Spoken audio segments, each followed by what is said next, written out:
G'day guys, Mac with the Outer Circle. Sorry I've been absent for the last few days. I've been quite sick, and if I tried to record, you would have mostly just heard me coughing and sneezing and all of those nasty things. So, today's episode is very much in the vein of an episode I did recently, talking about players and my problem with the people who came in and said, "This channel is nothing but salt." What happened was in that video I basically said, look, here's a scale of how I rate things, how I rank miniatures in the context of the wider gaming system, with how necessary is it versus how good it looks, essentially being the two different scales. Here we have a third type of scale, and the whole point of today's episode is to explain the sense of entitlement, I guess we'll call it. So what this stems from is a particular, not argument, but just a text thread going on Facebook. Because in this thread, with the release of the Decurions, or at least the preview of the Decurions, that is this model, for some context. So with the release of that particular miniature, or the previewing of it, there are a lot of people who are like, this is great, this is the best thing since sliced bread, and there are those of us who are logical and say that no, it's another model, and that's great, and it may look good, and that's great too, but in the scheme of what is required within the system, it is not very good. And to that, which is basically what I commented, to that in response, essentially was a whole bunch of these people not jumping down my throat. That would be very much playing myself as the victim. I'm not a victim at all. What they did was they said, well, it's very entitled of you to want something else. And I don't think people quite understand what entitlement is. And so that is what I'm going to try and encapsulate within this video. So essentially we have a scale here. And this scale represents, first, Games Workshop's needs. Okay, and these are quite simple. They want to generate sales, they want as much bang for their buck as possible, they want to make money, please the shareholders, get a good dividend for themselves, whatever it might be, okay? And the release schedule, what comes out for the game, is entirely dependent upon what the company wants to do. At the other end of the scale, we have you, the paying customer, right? This is the person that I am advocating on behalf of. So this is you. This is the person I'm trying to look after. You sit at that end of the scale. And what we want to strike in an ideal world is equilibrium, okay? That is a point in the middle of this scale where everyone is happy. Everyone is satisfied. And right now, I feel that the equilibrium point is probably sitting somewhere about here, especially for the Horus Heresy. And there are people who disagree with that, and that is perfectly fine, but I'll at least explain my rationalization, my reasoning for that in this video. And so in order to get this point across, we're going to rank a few different items today. So let's start off with something that I think is a pretty good base point, and that would be the Betrayal at Kelth. I think the Betrayal at Kelth sits right in the equilibrium point on the scale. It came in with very little fat to trim on the box, okay? It had a good amount of miniatures. It had miniatures that every army would want and need within the box. Very, very good sprues as well, with the decent number of variety and parts and accessories on the kits. Very much a perfect boxed set. It was great for the customer and it was good for the company, and they made their money on it too. On the other hand, we have the Age of Darkness box set. Now, the Age of Darkness box set is good value for the amount of miniatures in it and the money that you spend on the box. I don't think that is disputable in the least. However, 2 points on that. First, you don't need the book that comes in it sold with every box, let's face it. If you're going to buy multiple of this box, like I bought 2 Betrayal at Kelth, I bought 1 or 2 Burning of Prosperos. If you're buying the Age of Darkness box, you don't need the rulebook if you're going to buy multiple of them. So the rulebook's going to find its way onto eBay or something, right? Also, because the Betrayal at Kelth was not tied in with FAQs or anything like that, it also meant that because there was no rules in there, the box didn't lose any value because something in it was superseded. So that's something to keep in mind. And of course, the Age of Darkness box set, in my mind, does have fat to trim. Probably got a few too many tactical squads without special weapons, and really the Spartan is a complete afterthought. And you could probably ditch one of the plastic Praetors in favour of a Praetorian Terminator armor in their place. But the Age of Darkness box set, on the whole, is pretty good. It's good value, and I'd be lying if I said otherwise. But it sits slightly to the left of Equilibrium, okay? So very slightly, like 0.5 or 1 point below. So no worries, okay? So that gives you a bit of an idea of where items might sit on this scale. So let's pop those aside for the moment because they're not really required. And let's take a look at something that's a little bit more egregious now.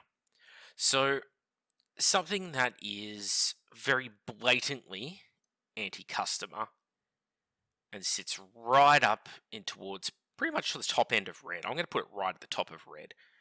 So that is the Legion Dreadnoughts going from full kits to a torso upgrade only. So let's explain the reasoning behind this. Why would the company want to do it? Let's start there. So they want to do it because crafting this whole dreadnought in resin means a whole bunch of parts have to be made. That means more quality control, more parts that have to be made correctly, more parts you've got to stock, more room they take up on the shelves, more raw materials required, etc, etc, etc. So there's many reasons from a production standpoint why you don't want to do it. Also, for the company's perspective, hey, they're doing you a favor. They are giving you an upgrade part here. And if you buy one of their plastic dreadnoughts, you can use this to make it look far more like your Legion. So that means they can also charge you for buying 2 kits. This plus the dreadnought. And of course, these are egregiously expensive for what they are. If you bought this plus the plastic dreadnought, you're essentially paying double the price of what you should be paying for a Contemptor dreadnought in resin. It's crazy money grab. So because of that, okay, it's good for the company when it comes to generating money, and it's good for the company from the production standpoint. However, and it also is good for the company because they are helping to sell more of their plastic dreadnought. They've invested in this mold, they've invested in that opportunity, they want to make their money back from it. But for you, the customer, there is absolutely no benefit or gain from this, because you have lost something here. You are paying more for the product, and you cannot just go out and buy the resin Contemptor. If you buy this upgrade part, you're going to be left with a whole bunch of extra bits from your plastic Contemptor sprue that you just can't do anything with. Whereas if you'd at least bought this whole dreadnought in resin, yes, you'd have paid a little bit more for it, but if you combined the bits and pieces of that with a resin and plastic one combined, you would have had 2 full dreadnoughts with a variety of different poses and parts and functionality. There's a lot that could be done there. Unfortunately, this doesn't work that way. And also on the tabletop, you now have these dreadnoughts with these really elaborate center torsos and different heads, and none of the rest of the body is that. The rest of the body is completely stock standard flat plates of armor. So on some legions that's fine, on others, I'm thinking like Alpha Legion here, Raven Guard, it doesn't look right. So that is a very egregious example of the customer serving their own needs. And to make the point, trying to strive for equilibrium, okay, it doesn't mean the company loses money. And it doesn't mean that the players are just getting every demand they have. But there is that happy point. Equilibrium is a happy point where we get what we want within reason, and the company gets to do what they want within reason, and we're not there with something like this. Now, something that is good for the player and good for equilibrium, again, something I think sits nicely in the middle, is the Plastic Rhino. The Plastic Rhino chassis, obviously, we have spent over a decade with the Mark 1 Rhino, essentially, being an upgrade kit to the Mark 2C, or the Mark 2 Rhino, I should say, mixing that with my Land Raiders. So the Mark II Rhino had a resin upgrade that came out from Forge World. I believe they created it for the Bad Ab Wars, but it allowed you to run essentially this kit. Having it in plastic instead of these big warpy resin side panels and such, it's a godsend. It really is. And the upgrades for these vehicles with the Commander and Pintle weapons and different cupolas, that is a really well thought out kit. In fact, they have thought out a lot of the stuff with their plastic vehicles quite well. Like, they deserve credit there. So, in the form of the Rhino in particular, and I would argue probably the Sicarans and Predators, they have hit the right balance between their desire to sell us product and our desire to purchase said product. So Rhino is good. However, when we get to something like this miniature, crash. Why does it crash and land into that? Well, let's look at the overarching situation. This is probably a good time to also bring in this and pop it right up here as well, the Siege of Cathonia book. So why the hell would these two items end up there? Because, hey, it's a book, it's content for the game system, right? And that miniature it's a pretty looking miniature. Well, the defenses of it are very interesting, so we need to break that down before we go further.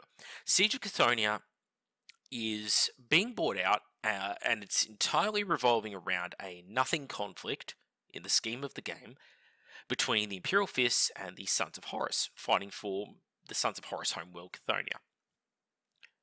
There are so many bigger and more interesting and dynamic conflicts to talk about, including legions that have just not got anything, okay? It could be the Shattered Legions fighting their underground hit-and-run war, which is, I think, a very interesting concept because it lasts for 10 years of the Horus Heresy. There's the Shadow Crusade, obviously the World Eaters and Word Bearers rampaging together across Ultramar. So, which is a very interesting story as well, because it starts out with essentially vanilla legions. The Word Bearers and the World Eaters are basically their Great Crusade armies. Yes, there's some Galvor back in there, but it's not too crazy yet. But as it goes on, the World Eaters essentially become Khorne Berserkers by the end of it. The Word Bearers essentially are summoning demons and the Ruin Storm by the end of it. Initially, they're fighting just the Ultramarines, but eventually the Blood Angels and the Dark Angels get involved, as do the Night Lords. So you end up in that interesting dynamic where the scope of the Shadow Crusade expands. And it's like, wow, what an interesting campaign. There's a lot you can do with that. You know, you could even finish it with Demon Angron. What a fantastic book. If I'm going to wait a year for a book like Siege of Cathonia to come out, an expansion book to the main game, let's go in that direction. Or Shattered Legions. By doing the Shattered Legions, like the Raven Guard, the Salamanders, the Iron Hands that are broken at Issavan, and how they sit in the scheme of things, okay? They are broken by that conflict, and so they're trying to rebuild their legions, rebuild their fighting strength, and they are fighting essentially a guerrilla campaign against the traitors. Well, you can introduce Shattered Legions into the game, you can introduce Black Shields into the game. There's a lot that can be done with that book in particular, and it wouldn't feel like an afterthought with that book. It would very much feel like that is the primary intent of that book, is to give you those sub-factions and to look after them. Or you could do a campaign about the Schism of Mars, introduce the Dark Mechanicum. I mean, even Dark Mechanicum, realistically, in my opinion, should be a tentpole release. That's something that should really be devoted time and effort, okay, in order to really fully realize it and flesh it out. And unfortunately, we got Siege of Cathonia, which landed, in my mind, like a wet fart. And with the Siege of Cathonia, well, the logical defense of the Games Workshop shill, and I know it's a mean term, but frankly, I don't care that it's a mean term. We just have to get over this whole we have to use soft language mentality, because that's what's gotten us into this situation in the first place. And the problem with it is people say, well, clearly the Imperial Fists, the Sons of Horus, they're the poster children of the heresy, and therefore, of course they're going to be in the limelight. You're heading down the Ultramarines in 40k route here, okay? Nobody really cares for the Ultramarines, and nobody really cares for the Black Legion. That's why they're not, they're common, but they're only common because they're thrown in the face of every new person into the hobby. You tend to not see too many 15-year veterans in the hobby going out of their way to collect ultramarines and paint them exactly like the boxes. It does happen, of course, let's not overgeneralize, but they've worn out a lot of their welcome, and a lot of the problems with the ultramarines stem all the way back to, 5th edition Matt Ward sort of era stuff. And of course, the Black Legion is nobody's favourite of the Chaos Forces. If they're going to pick an independent legion, let's face it, every other independent legion has more going on for them, and probably the Red Corsairs would be better as an undivided faction overall. Wolf Turon's a more interesting character than Abaddon the Despoiler. So there's that to keep in mind. And of course, with the Horus Heresy, focusing on these two legions is a huge problem because, well, it means nothing's going to come to them later on if they completely fill those ranges now. If they get completely filled with miniatures, what is the incentive later on for people to buy into those legions? If they're not going to ever get any new models. Like, here's what you've got, that's it. Okay? We gave you everything in the first 2-3 years of the game. The incentive is, therefore, it's just not there. Nobody's going to be like, oh, wow, I want to collect Imperial Fists because of their now 10-year-old model range. Doesn't excite anyone, does it? And of course, you end up in this situation where you have so many legions that don't have anything. And when they start getting stuff, they're going to become inherently more desirable because they're getting stuff. So think your Salamanders, your Iron Warriors. Iron Warriors are already very popular. What's going to happen when they get custom Praetors, additional units, extra characters, maybe additional tanks, who knows, down the line? They're going to become far more popular. And so we're ending up in this situation where we're pigeonholing ourselves into this, but of course the company is like, well, we've created a bunch of Imperial Fist STLs, we already have all the assets there, it's very easy for us to make new miniatures because they essentially are just clicking and dragging assets in a computer in order to create these models. The sculpting time is absolutely minimal, and I tell you this as a person who does, lower end 3D sculpting and puts them on cults. And so with that in mind, you're ending up in a situation where the Imperial Fists and the Sons of Horus are just being glutted out because it's very easy for the company to do it. And the shills, and unfortunately there is no better word to use for it because they are shills, because they're not looking out for what suits them best in the hobby and looking at it critically, they're looking at what suits the company best and trying to justify it. And I think that's just pathetic, personally. You shouldn't need to justify the actions of a major company in order to make a purchaser sit easier with yourself.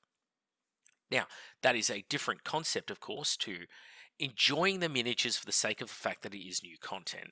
You're allowed to do that, okay? And I'm not looking down on people for that.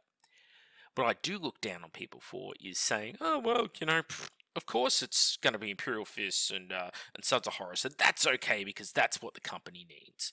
You've got to understand the company has needs. Yeah, I do understand the company has needs. That's this end of the scale. That's their needs. Our needs are at this end of the scale. But I also understand that miniatures can't all sit at this end of the scale. They can't all sit at you, the customer. There has to be that equilibrium point. These miniatures, this book, do not fit that point. Especially when you think, what is really needed by the players? Well, it's going to be a free PDF.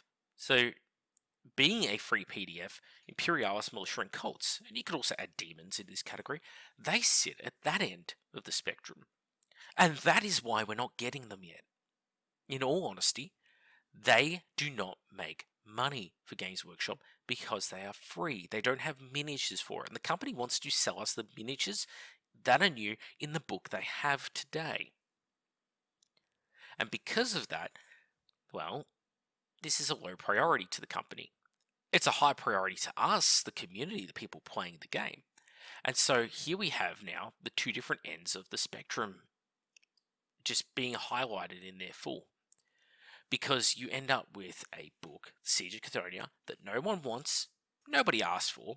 Of course, there are people who will tell you they want it, but they're lying because they didn't want it. I'd say there'd be, 1 in 1,000 Heresy players who would say, oh, no, I read the book and I really wanted some Siege of Cathonia stuff. They didn't know they wanted it until they were told it was coming out, and they went, yes, I do want that, because they're a little bit brainwashed by the hype. Okay, and this is, again, I'm not trying to put people down, but we can't use soft language when describing the situation. You are brainwashed by the hype if you want this book. Okay?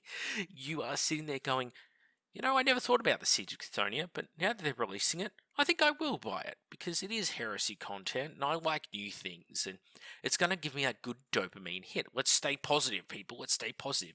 It's like the little mantra, like the priest meditating, the mantra, the stay positive, stay positive, stay positive, right? If Siege of Chthonian was any other book, they'd be saying the exact same thing. And that's how you know they're not thinking with their head. They're thinking with their heart. And I understand it. I completely understand it. I've been there. Anyway, so this is how the scale is sitting. Imperial Arts Militia and cults, they cannot make the company money. They could if the company invested time and effort into it. They are not choosing to do so. And they want to sell us a whole bunch of new Canadian miniatures that they've made for 40k. So they're going to say to us, well, buy those miniatures, buy your Chaos Cultists from 40k or from Fantasy, Age of Sigmar, whatever. Necromunda miniatures. Use those, build your cults and militia army list with that, sure. They could really encourage us with a fantastic book to go that route. They don't want to. They would rather focus on what they can monetize at Siege of Chthonian. Now, I've been on that point for a long time, so I'm going to swiftly move us on now, so I'll move all of these off the screen. Now, let's get some more egregious and good examples. So, again, each end of the spectrum. Mark 6 Tactical Marines, not quite at the top end, but that's where they're sitting. Why do they sit up here on the scale? Well, Mark 6 Marines were not needed, and I really can't belabor that point enough, especially when people bring up this miniature here and everything it represents, because one of the big defenses I saw of it was in admins on Crusade and Heresy. Well, there are rules for generic Decurions in there, and who cares if the Imperial Fists get more stuff? You can create your own Decurion with the Tank Commander upgrades that are in the tank sprues. What a soy answer. Miniatures that come out need to really add something to the game system beyond just the type of armor they're in, let's face it. We already had 2 tactical squads, we've now got a 3rd tactical squad. So we could have gone with the 2016, I believe it was, maybe 2015 actually, Betrayal at Kelth Tactical Marines. We could have gone with the late 2016 Burning of Prospero Tactical Marines. We got Mark 6 Tactical Marines. What we really needed is Assault Marines. And Assault Marines right now, especially if they're like this chap in Mark II, would sit right there on the scale. Because the customer really, really needs that kit currently. There are so many messages I get inundated with of people thanking me for trying to bring light to the issue, and now it has reached the wider community, where on the Forge World updates, when they do show things like this guy, people are saying, hey, we need plastic Assault Marines. We can't build our Blood Angels Day of Revelations list. I can't build my World Eaters Assault Marines list. Okay, I can't build my Raven Guard list unless I go to Forge World and I spend 4 times as much for those Assault Marines as I would for plastic Tactical Marines in Mark 6. So that is a very important thing, okay? The Mark 2, 3, 4, whatever, 5, can be 6 for all it matters, it shouldn't be, but these Assault Marines are so desperately required within the game system. The company would make money off them, but the problem is they have to make an entirely new sprue and die for it. And they're trying to get a quick return on their investment. Here's where we go a little bit into the finances. They have made a Land Raider mold. That mold is a well-designed mold because it produces a Land Raider, but with a change of 1 sprue plus or minus to that. You get the Spartan, you get the Typhon, you get the Cerberus. Okay, you've got 3 different variants of Land Raider as well, without front ramps, all within that particular miniature box. And so because of that, they want to recoup that investment. So they're making smaller, cheaper molds that create additional parts to modify that Land Raider chassis. And they've been trying to sell that to us. That's why it was kind of predictable what was coming in that particular model range. I was shocked, though, that they went to the extent of including the Typhon and the Cerberus. I honestly thought they would do with those what they did here, which is they would make, and in fact, you can go back to my predictions video from, I think, November or October of last year, which I think I'll do a video on soon, because nearly everything I spoke about, I correctly predicted to a T. And I don't have the inside sources of Valrak. I'm just very cynical. And I was a production manager for years at a plastics injection molding company, and so I know how these people think. And by using that, I was able to predict what was coming within the game system. Again, I'm not a Valrak. I don't have an inside man in the company who feeds me information. So what we got, what I thought we would get, is things like this, which is you get an existing tank chassis, and then whatever they can make in plastic for it, they make in plastic for it. And your resin parts just become an upgrade to that. That's what I thought they would do, and they have done it with the Macedon and all the other Legion Super Heavies, essentially. They gave them plastic sprues, and so they end up firmly here. Because the plastic additional upgrade to them, well, it just means that Games Workshop has to make less parts in tricky resin, so it's better for them, but we're not going to see, let's be honest, a drastic cost reduction on the miniature because of the swap from resin to plastic. And the miniature is still predominantly in resin, so having plastic side sponsons isn't going to offer the customer additional ease of building the kit, ease of, reducing the warpage in the kit, any of that kind of thing. So it's really a nothing burger for the customer. But for the company, it makes their bottom line just that little bit sweeter because they've got to invest less resources in it and they get to sell it for the same amount. So it sits up that end of the spectrum. Now, to balance out a little bit of the salt, which is probably building up in your mouth as quite a distinct taste right now, we have something like the Legion special weapons. And although they are on the expensive side, you get so many in the kit, they're all plastic, they're all together, you get them all in the same place. I honestly think it actually sits slightly in the favor of the customer. Yeah, I think heavy weapons slightly doesn't. Heavy weapons is slightly more towards the left side of equilibrium, but this is slightly in the favor of the customer.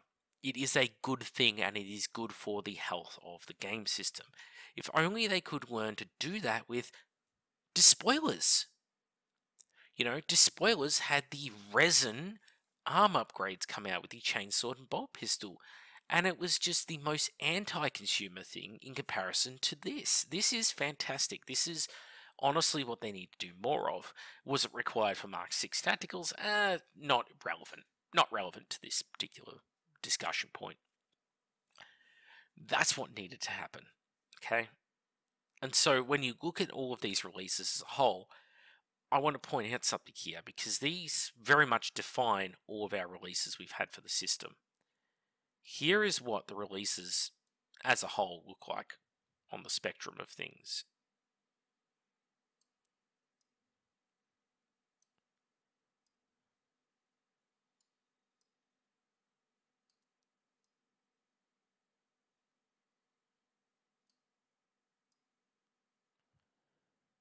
Wow, this guy being a fantasy, I should leave him off the chart. That's where we're sitting for the Heresy, currently. Okay, let's remove Betrayal of Kelth from there because it's an old thing, so I've left the things that haven't released yet and Betrayal of Kelth off this scale. Who sees a problem? And this is not cherry-picked because, again, think of your Typhon chassis, your Cerberus chassis, they're going pretty close towards that sales Games Workshop end of the scale as well.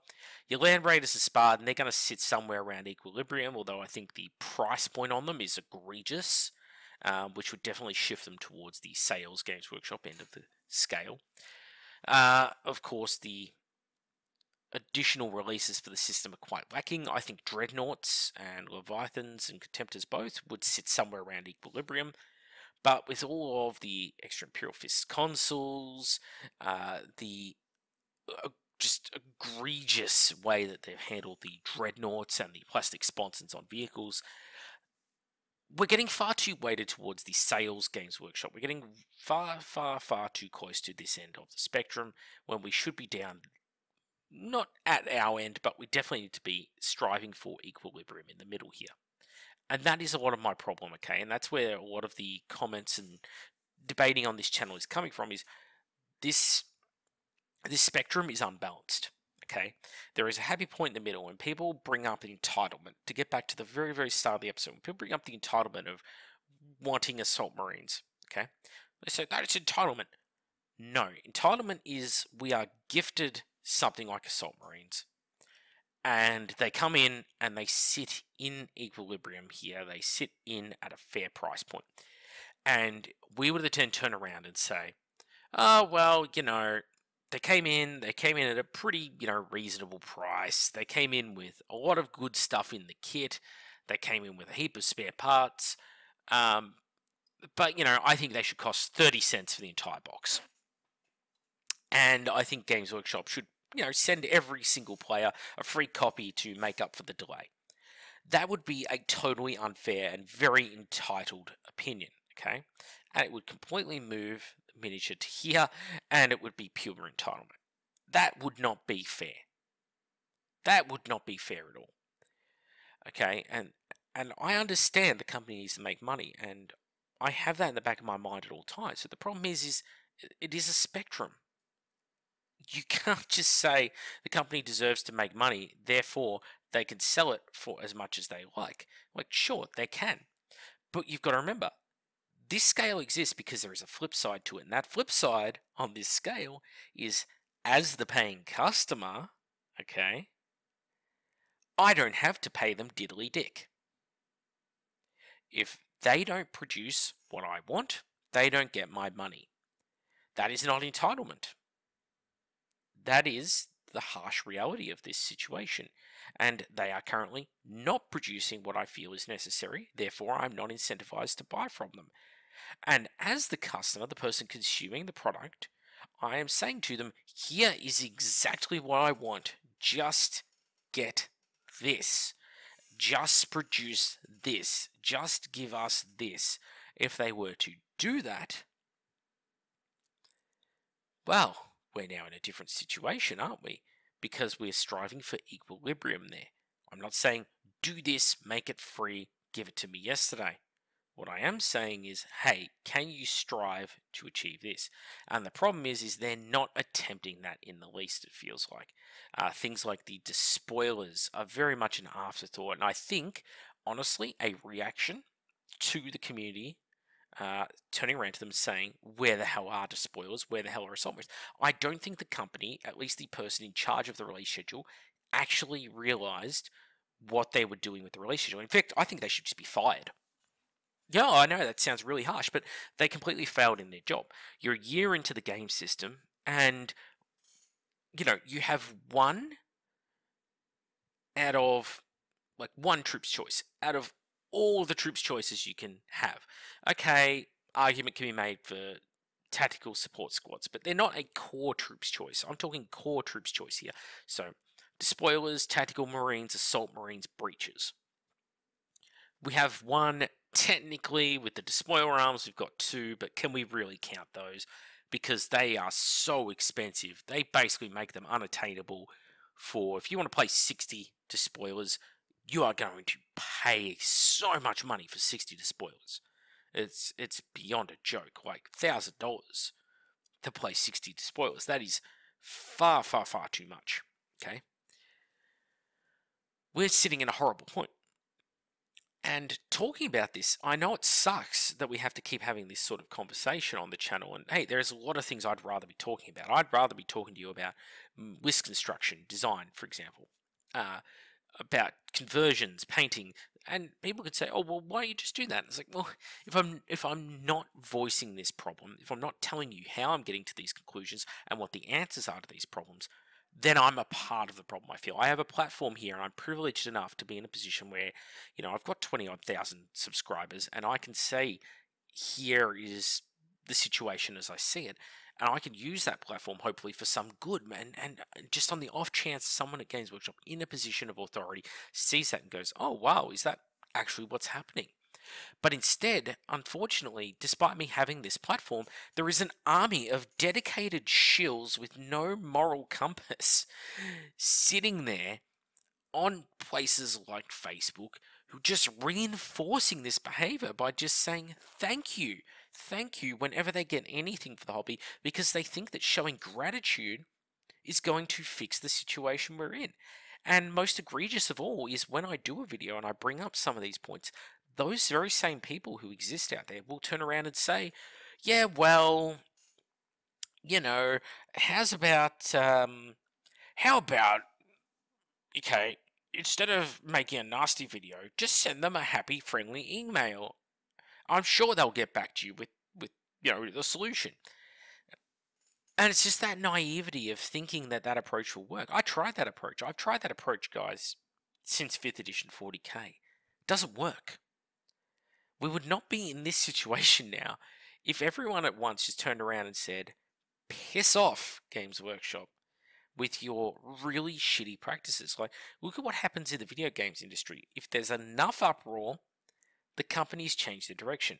Games Workshop doesn't get the uproar because there are too many people willing to give them the benefit of the doubt despite decades of them failing,